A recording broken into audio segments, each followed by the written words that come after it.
I believe all of you are fine. It's indeed a great opportunity for me to be able to communicate with you all.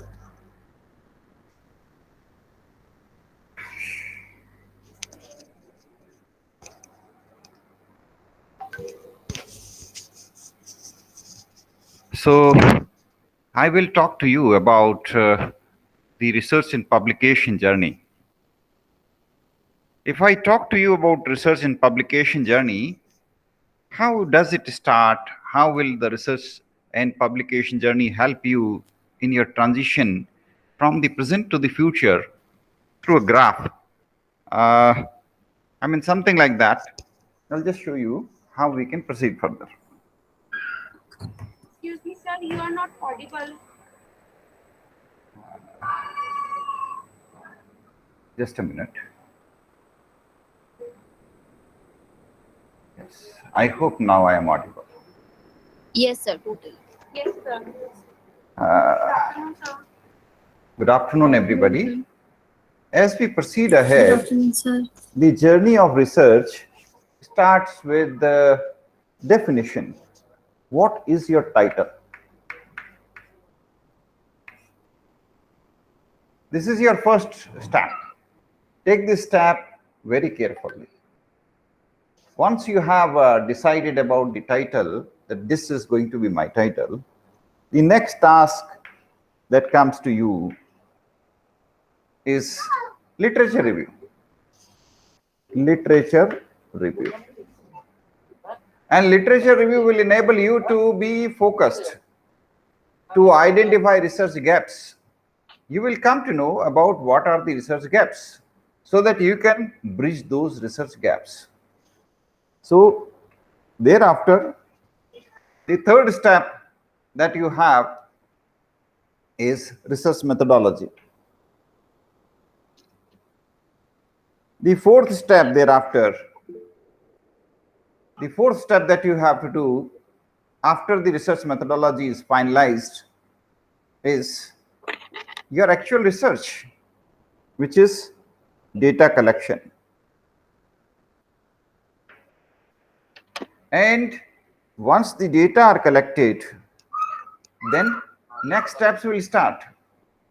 And these next step will be about how do we go for discussion, model building, validation, that will enable us to be on spot. And once everything is completed, we are able to proceed further to get it published. So, publication.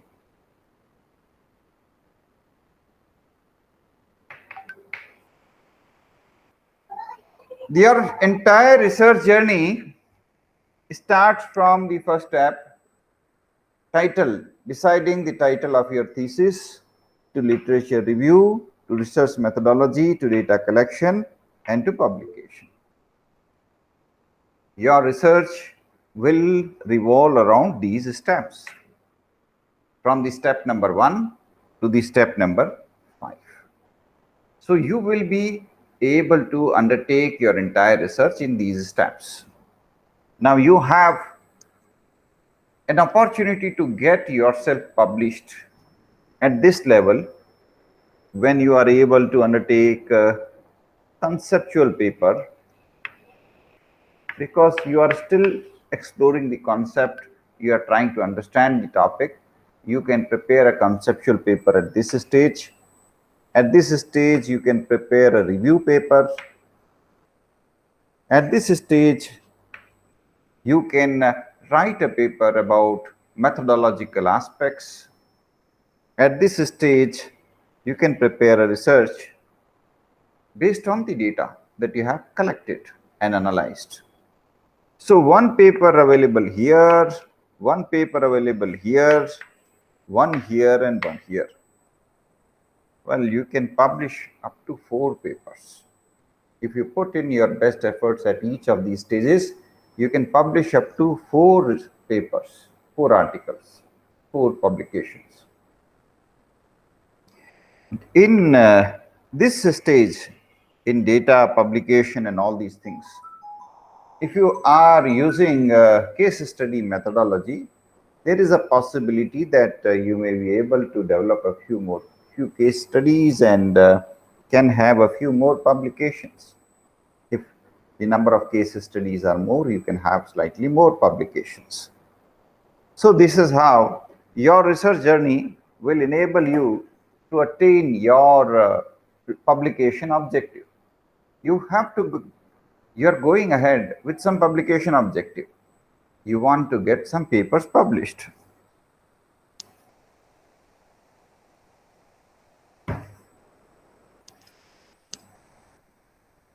So your publication objectives will be achieved if you are able to focus on identifying your niche areas and you are trying to get yourself published in those sectors.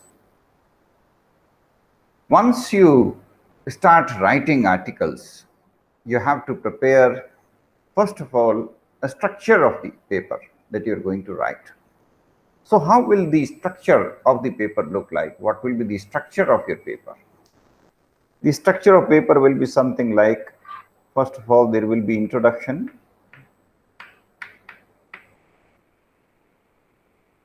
Thereafter, there will be a literature review. Thereafter, there will be discussion. Thereafter, if it is data based, you will talk about data analysis, and then discussion, and then model. And if it is not based on data, if it is a review paper, then you will present here the analysis of different papers that you have scanned. Or if it is a case study, then you will present here the body of the case and organize discussion. And if it is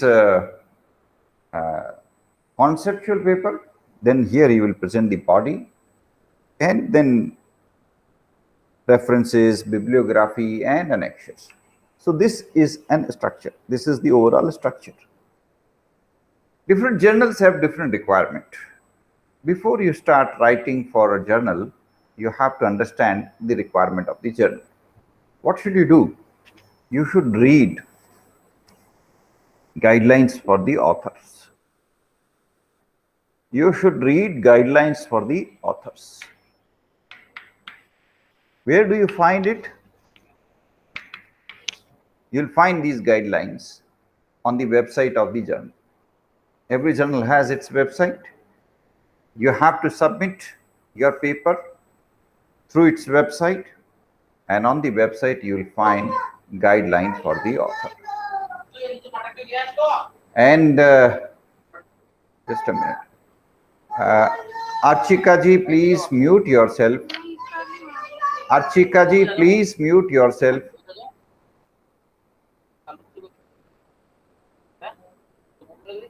Many of you people are not so serious.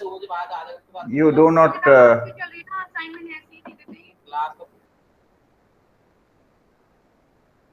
been telling Archika ji so many times. She is not muting. Now I have muted her.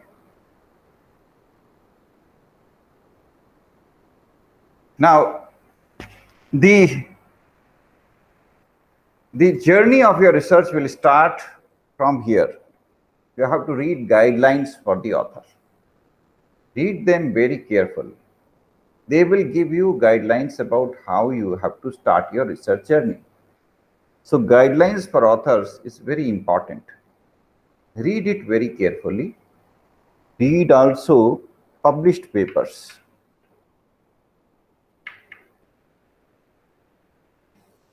Published papers of that journal. You can download them from the journal, read them, find out their structure, find out their theme, find out their focus area. That will enable you to develop your own focus area, right? So always give emphasis, read the previous published papers, read the guidelines for the authors. These will help you in preparing your next steps. Now, once you send, because when you click on the website of the journal, they will ask you to upload your manuscript. When you upload the manuscript, the journal editor will forward your manuscript to a few reviewers. What is the review process? Let us understand review. Review means review is of two types. One is a blind review. One is a blind review and one is informed review.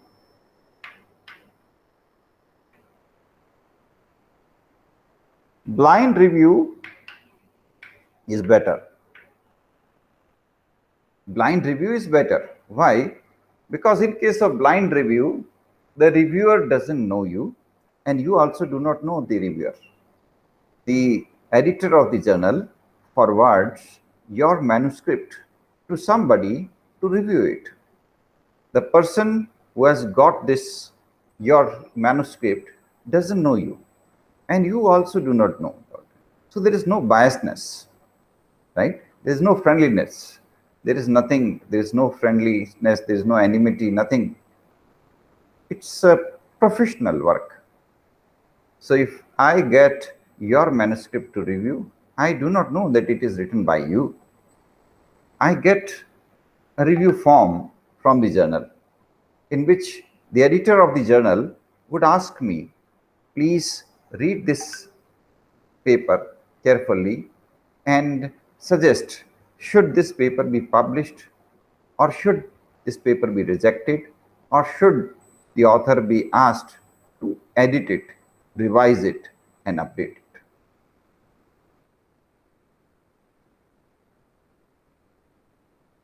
Probably you will not be able to get your first paper published straightway. I do not, even today, I do not get my papers published straightway. There are always some suggestions from the reviewers, and I am always asked to edit and update. So this is a process of learning. You should take it with positive approach. If the editor of journal forwards you the comments of the reviewer, treat it very positively. This is an opportunity for you to improve your paper. This is an opportunity for you to rectify the mistakes. You are able to improve your ability. The content editor of this journal will will send you detailed review report, right? The content editor of this journal will send you detailed review report. You have to improvise your paper based on the comments written by the reviewers. Now, how will the reviewers judge? If I am a reviewer, how will I judge? I will go through the paragraphs. We'll check grammar, we'll check language, will overall identify spelling mistakes and other things. And I'll look at the guidelines of the journal and I will compare those guidelines with the manuscript. I'll try to identify whether the manuscript has been written exactly as per the guidelines or not. If you have violated the guidelines, then what will I do? I will ask you to revise, right? If the paper, the manuscript is exactly as per the guideline, fine. Otherwise, as a reviewer, I will ask you to change it. So the process of review looks at language,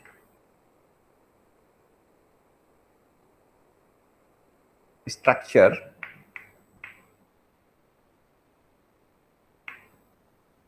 guidelines,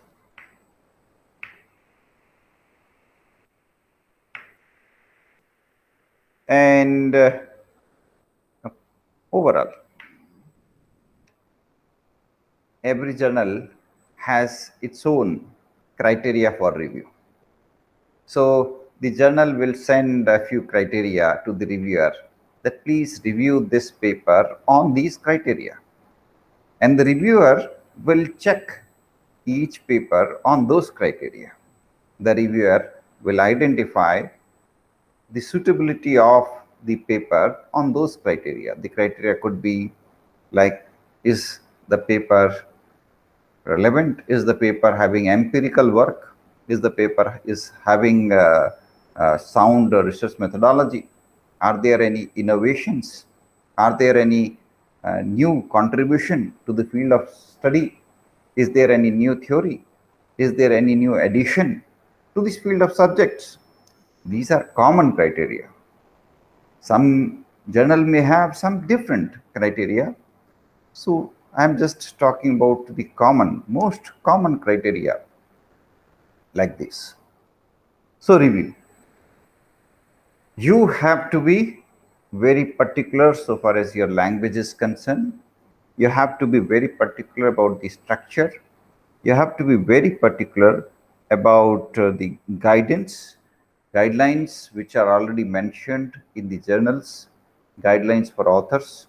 So you have to follow those guidelines very carefully, and you have to create an overall good academic impact through your publication. So all these things will be reviewed. In the case of blind review, the reviewer is independent. It's good. The reviewer will independently write comments, detailed comments, and send those suggestions back to the editor, and the editor will forward them to writer. So if you are a writer, you will get those feedback. You have to revise, resubmit, and once you resubmit, again it will go through the blind review, and if it is now okay, then the journal will ask you to send a copyright declaration.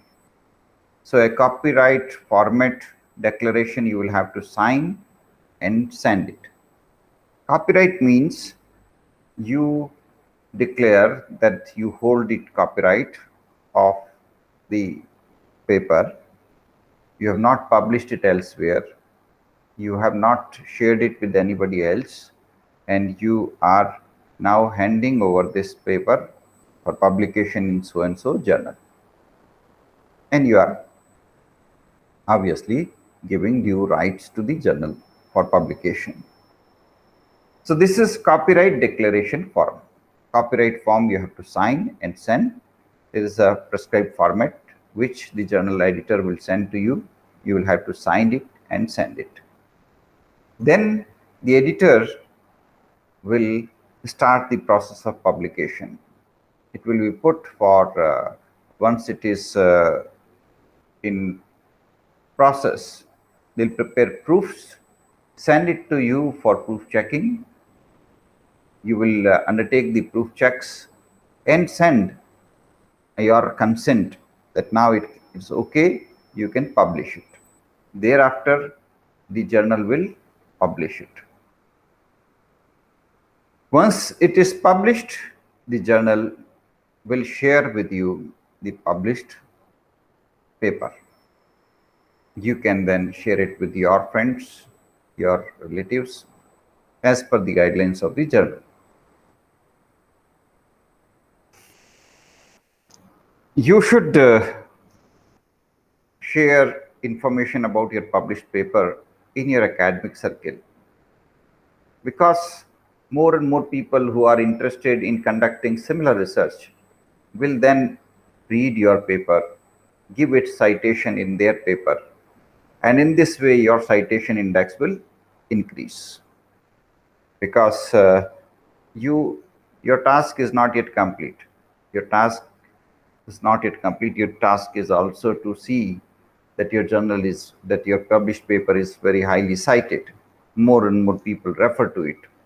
For that, you have to make some efforts.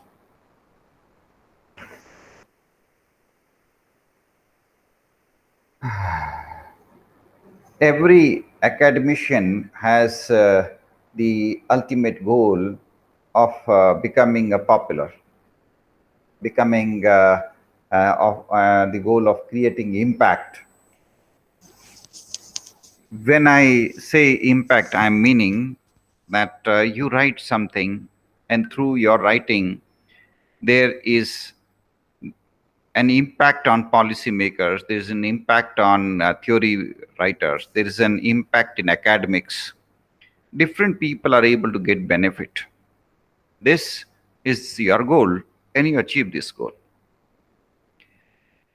And every academician, every teacher has the intention of sharing his research work. You have done a research, you want to share it with the world. The things that you have to remember are: only share your own original work. Do not include any published information. Do not include anything without taking consent. No photographs, no pictures, no graphs, no charts, no bar diagrams, no contents, no paragraphs. I've listened many people saying that, okay, we will put inverted comma, give due references, due acknowledgement, and include that. No, don't do it. Write in your own language whatever you are doing, whatever research you are doing, you write.